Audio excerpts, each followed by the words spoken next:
वो रात आम नहीं थी। ये बात मुझे तब समझ आई जब मैंने पहली बार अपने हाथों पर लगी मेहंदी को खुद ब खुद गहरा होते देखा, बगैर किसी वजह के, बगैर किसी खुशी के, बगैर किसी तकरीब के। बस सियाह होती जा रही थी, जैसे किसी और के हाथ मेरे हाथों के नीचे रखे हों और वो आहिस्ता आहिस्ता अपनी उंगलियां मेरी जिल्द के अंदर उतार रही हो। मैंने चौंक कर हाथ झटके लाइट जलाई, मगर कमरा बिल्कुल खामोश था, इतना खामोश कि मेरी अपनी सांस की आवाज़ कानों में चुभने लगी। बाहर सर्दी थी, दिसंबर की वो रात जिसमें हुआ चलती नहीं बल्कि रेंगती है और दीवारों के अंदर घुस कर बैठ जाती है। मैंने कंबल ठीक किया, खुद को समझाया कि शायद वहम है, लेकिन वो मेहंदी, वो आम मेहंदी नहीं लग रही थी। इसके नक्श ऐसे थे जैसे किसी ने जल्दी में नहीं बल्कि बहुत सब्र से बनाए हों, बहुत मोहब्बत से। और सबसे खौफनाक बात ये थी कि वो नक्श मेरे हाथों पर मैंने खुद नहीं बनाए थे। ये सब इस दिन के बाद शुरू हुआ था जब हम इस पुराने महल्ले में शिफ्ट हुए थे। वही महल्ला जहाँ लोग दिन में भी खिड़कियाँ कम खोलते हैं, जहाँ औरतें बात करते हुए अचानक खामोश हो जाती हैं और जहाँ शाम ढलते ही दरवाज़ों पर ताला नहीं बल्कि दुआएं लगाई जाती हैं। इस घर के बारे में हमें बताया गया था कि सस्ता है, पुराना है, मगर ठीक है। किसी ने ये नहीं बताया कि यहाँ दीवारें सुनती हैं और फर्श याद रखता है। पहली ही रात मैंने ख्वाब देखा था, ख्वाब नहीं, जैसे कोई जागते में दिखाया गया मंजर हो। एक औरत, सुर्ख लहंगा, भारी जेवरात, हाथों में गहरी मेहंदी, मगर चेहरा नहीं, सिर्फ बाल लंबे बिखरे हुए, और वो बार बार अपने हाथ मेरी तरफ बढ़ा रही थी, जैसे कुछ दुखाना चाहती हो या शायद कुछ मांग रही हो। मैं चीख कर उठ गई थी और तब ही पहली बार मैंने अपने हाथों पर मेहंदी देखी थी, हल्की सी, जैसे किसी ने उंगली डुबोकर बस निशान छोड़ दिया हो। मैंने अगले दिन मोहल्ले की एक बूढ़ी औरत से पूछा, इसने मेरे हाथ देखे और फौरन नजरें झुका लें। इसकी आवाज़ कांप रही थी। इसने बस इतना कहा, बेटी, यहाँ मेहंदी खुशी की नहीं लगती। और उसके बाद इसने बात बदल दी, जैसे डर हो कि अगर इसने ज़्यादा कहा तो कोई सुन लेगा। मैं हंसी में टाल गई, मगर अंदर कहीं कुछ बैठ गया था। रातों को अब नींद टूटने लगी थी। ठीक 12:13 पर, हमेशा जैसे किसी ने वक्त मुकर्रर कर रखा हो, इस वक्त मुझे अपने कानों में हल्की सी खनक सुनाई देती, जैसे चूड़ियाँ आपस में टकरा रही हों। और फिर फर्श पर किसी के नंगे पांव चलने की आवाज़, बहुत आहिस्ता, बहुत एहतियात से, जैसे वो जानती हो कि मैं जाग रही हूँ मगर फिर भी चल रही हो।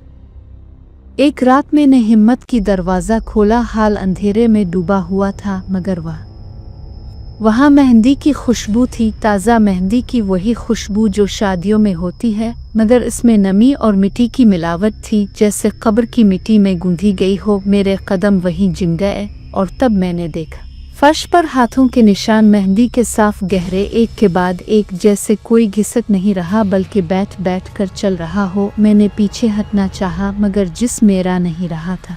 और इसी लम्हे मेरे कान में किसी ने सरगोशी की, बहुत नरम, बहुत निस्वानी आवाज़, तुमने मेरे हाथ क्यों पहने हैं? मेरे हाथ जलने लगे। मैंने चीख मारी, लाइट जलाई और सब गायब, मगर हाथों पर मेहंदी और ज़्यादा गहरी हो चुकी थी। अब वो नक्श मुकम्मल थे, दुल्हन की मेहंदी जैसे, और बीच में एक नाम लिखा हुआ था, बहुत बारीक, बहुत नफासत से। वो नाम मेरा नहीं था, मैंने वो नाम पहली बार देखा था, मगर अजीब बात ये थी कि मेरा दिल इसे पहचान रहा था, जैसे ये नाम सदियों से मेरे अंदर दफन हो। इसी रात मुझे फिर ख्वाब आया, वही औरत, इस बार करीब, बहुत करीब। मैंने देखा उसके हाथों की मेहंदी सियाह हो चुकी थी, उंगलियों के सिरे जलकर काले थे, और इसने हंस कर कहा, अब बारी तुम्हारी है। सुबह में बुखार में तप रही थी। माँ ने हाथ देखे घबरा गई, कुरान रखा, दुआ पड़ी, मगर जैसे ही दुआ शुरू होती मेरे हाथ कांपने लगते और मेहंदी के नक्श हरकत करने लगते, जैसे जिंदा, जैसे वो सुनते हों। इसी दिन मुझे पता चला, इस घर में पहले भी एक लड़की रहती थी, इसकी शादी तय हुई थी मेहंदी की रात।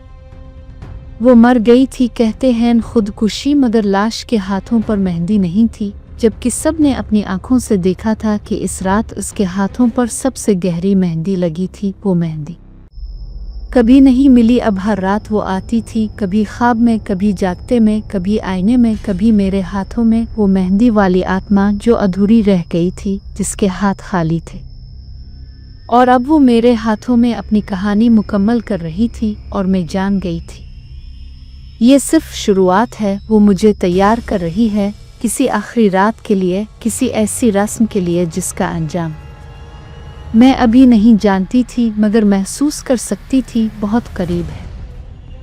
मैं जान गई थी कि वो सिर्फ दिखाई नहीं दे रही, वो तैयारी कर रही है और ये तैयारी मेरे जिस्म से शुरू हो चुकी थी। मेरे हाथ अब मेरे नहीं रहे थे। हर सुबह मैं जागती तो मेहंदी के नक्श बदल चुके होते, जैसे रात भर कोई बैठकर उन्हें दुरुस्त करता रहा हो। कहीं लकीर गहरी, कहीं पत्ती लंबी, कहीं उंगलियों के सरों पर स्याही ऐसी जिम गई हो जैसे खून खुश्क हो गया।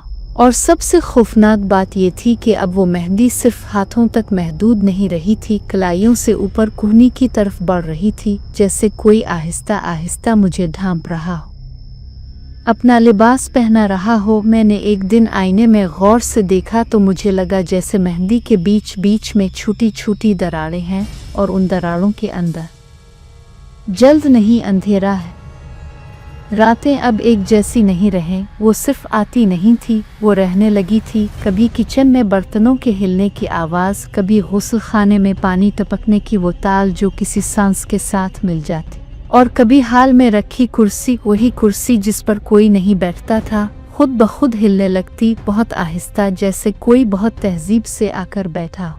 मैं आंखें बंद करके भी जान लेती थी कि वो कुर्सी कब हिलती है, क्योंकि इस लम्हे पूरे घर की हुआ बदल जाती थी, भारी नमी वाली, और मेहंदी की वही तेज़ मगर सड़ी हुई खुशबू हर जगह फैल जाती थी। एक रात मैंने हिम्मत करके पूछ ही लिया, बहुत आहिस्ता कांपती आवाज़ में, जैसे किसी जिंदा से नहीं बल्कि किसी याद से बात कर रही हूँ, तुम चाहती क्या हो?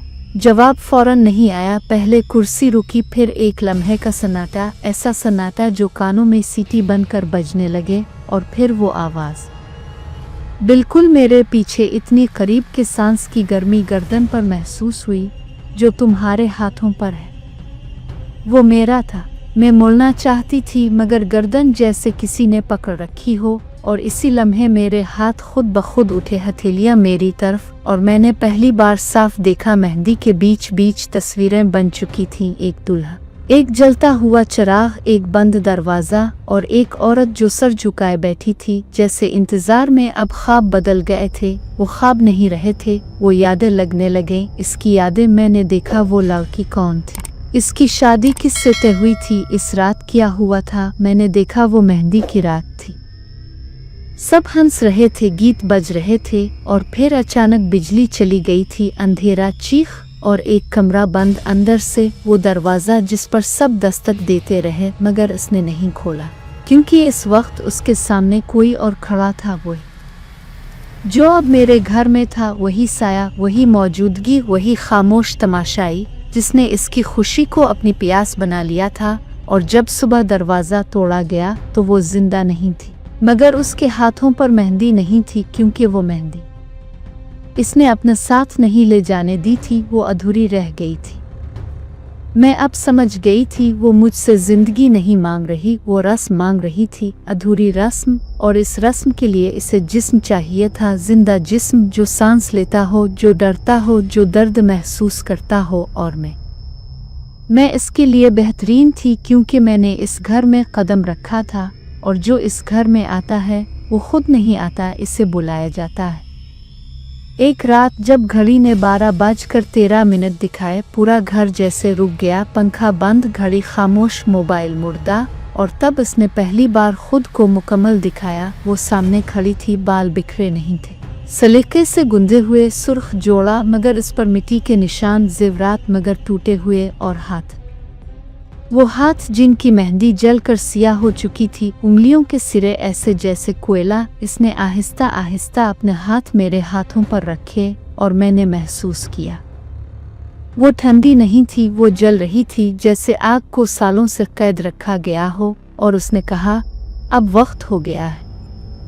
फर्श पर अचानक वही मेहंदी के निशान बनने लगे, दायरा बिल्कुल दुरुस्त, जैसे किसी ने बरसों पहले इसकी मश्क की हो। दीवारों पर साए हिलने लगे, और घर घर अब घर नहीं रहा था, वही पुराना कमरा, मगर जैसे किसी और ज़माने में, किसी और रात में मैंने खुद को इस दायरे के बीच खड़ा पाया। मेरे जिस्म पर मेहंदी अब पूरे बाजुओं तक फैल चुकी थी। दिल की धड़कन मेरे कानों में गूंज रही थी और वो मेरे सामने थी। आँखों में कोई रहम नहीं, बस इंतज़ार, वो इंतज़ार जो मरने के बाद भी ख़त्म नहीं होता। मैंने आखिरी कोशिश की, चीखी, दुआ पड़ी, नाम लिया, मगर इसने हंस कर कहा, ये रस्म दुआ से नहीं रुकती। और जैसे ही इसने मेरे हाथ ऊपर उठाए, मुझे लगा जैसे मेरा अक्स मुझसे अलग हो रहा हो, जैसे मैं खुद को पीछे छोड़ रही हूँ। और इसी लम्हे दरवाज़ा ज़ोर से खुला, रोशनी अंदर आई, चीखें, आवाज़ें, और सब टूट गया। जब मैं होश में आई तो मैं अस्पताल में थी। हाथों पर पट्टियां। डॉक्टर कह रहे थे कि ये केमिकल बर्न है, कोई कह रहा था नफसियाती झटका, मगर कोई ये नहीं बता सका कि उन पट्टियों के नीचे मेहंदी अब भी मौजूद थी, बस हल्की, जैसे सो रही हो। मैं इस घर से निकल आई, शहर छोड़ दिया, मगर वो नहीं गई, क्योंकि अब कभी कभी जब मैं आईने में देखती हूँ, मेरे पीछे एक औरत खड़ी होती है, खामोश, हाथों में मेहंदी, और वो मुस्करा कर कहती है, अब हम दोनों तैयार हैं। क्योंकि कुछ आत्माएं मर कर ख़त्म नहीं होती, वो अपनी कहानी मुकम्मल करने के लिए ज़िंदा रहती हैं। और अगर तुम्हें किसी रात बग़ैर किसी वजह के अपने हाथों पर मेहंदी नज़र आए, तो समझ लेना वो अकेली नहीं है।